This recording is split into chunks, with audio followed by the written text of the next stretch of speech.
Okay, I was going to do a whole big video about how my fence isn't square on my cheapo saw that I bought for 20 bucks, but it's square. It's square over here. I'm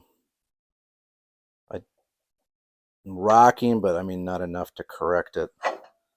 Try the holy block. I mean, God, it's like a 64th if it's moving at all. Also, the blade, that looks square.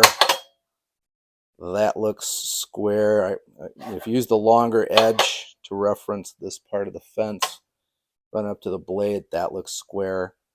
I set up this way so I can go a little bit taller, and then I check here. No daylight. That's the awesome power of the either solid or the holy 1-2-3 block. So the saw looks good. There might be a little bit of, you can hear that, and that's kind of a problem because if I put something on here, it wiggles. And then the fence is kind of short, so if I clamp it over here, it might be angled up a little bit. So what I might have to do is actually build a little fence that jumps this part of the turntable. I mean, you want your stuff to be up in there anyways, so you'll have room for the dust to clear in here. It's a little weird.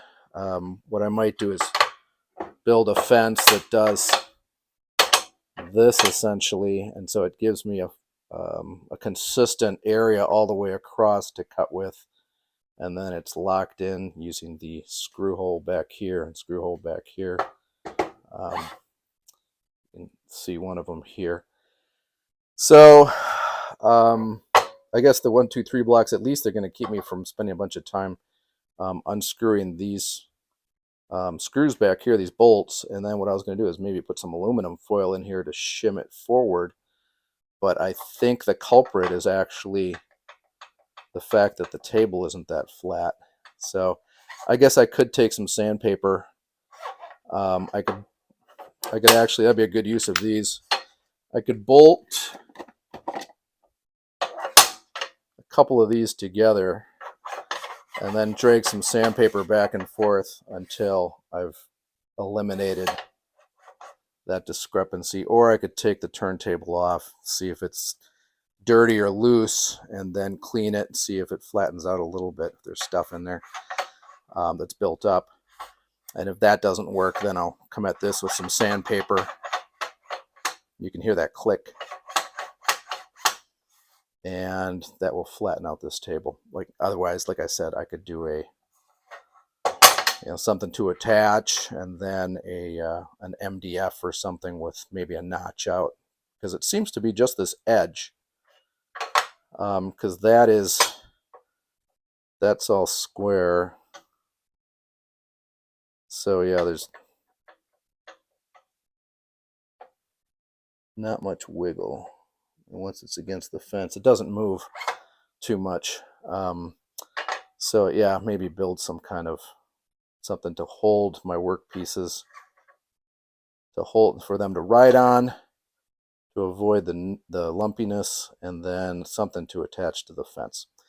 So anyways, 1-2-3 blocks to the rescue.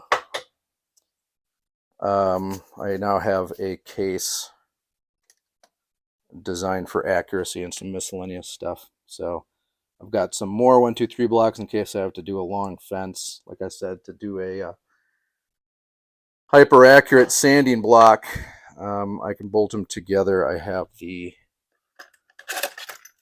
toolkits from Taylor Tools, so I can turn all of these into the ones with the holes into one long super block.